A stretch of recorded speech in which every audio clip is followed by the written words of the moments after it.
running ta. Good morning mga kakosa. Papunta na kami sa Baybay. And charan! Nandyan na kami sa Baybay. Ayan yung view. Diyan pala nakadaong yung mga boat. Ito yung boat na gagamitin namin. At pinagbuhat pa ang Disney Princess nyo. Go Disney Princess! Kala nyo mabigat yan. Ayan. Kasama ko si Father Dear. Yan yung kapatid ko. So, papunta na kami doon para ilagay yung lambat sa dagat. Oh my God, hindi ko alam kung anong tawag dyan. Basta, ayan na si Father Dear. Binibriefing or ino-orient pa ako paano gawin. Yan. Ganyan kahirap ang maging fisherman. Kaya ako nag-resign sa pagiging call center para maging fisherwoman. Charo. Ayan. So, ayan pala, patalastas muna. Yan yung view ng lugar namin. Yan ang Barangay Gimputlan. Hello, Mr. Sun. Ang ganda ng araw, ang ganda ng panahon. Ang linaw ng dagat.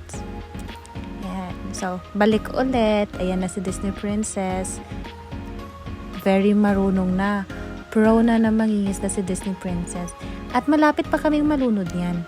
So, ayan, pabalik na kami dun sa unang point kung saan namin hinulog ang lambat. Malalaman nyo later kung anong purpose kung bakit. So, ayan yung kapatid ko. Hirap na hirap kasi mabigat. Char! Joke lang. Go woot-woot, go woot-woot. Ayan na naman si Disney Princess kasama si Father at si kapatid.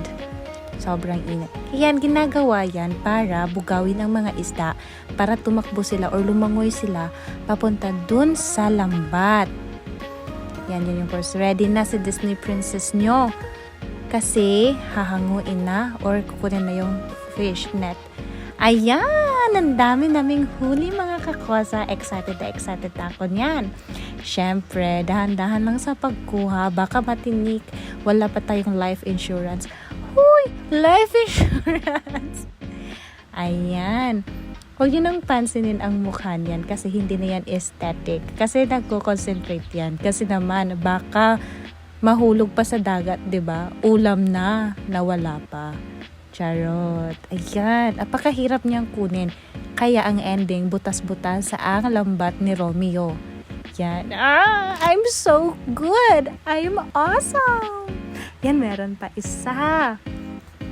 Hindi, wag niyo nang tanungin kung anong isda yan kasi hindi ko kilala. Basta fish yan. Yan. Very slimy yan na fish.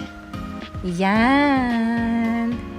And then, ayan. O, diba? Nagiging pro na ako. Uy, may pagganyan pa. Yes, kasi matinik yan na isda. Eh, syempre, takot akong matinik.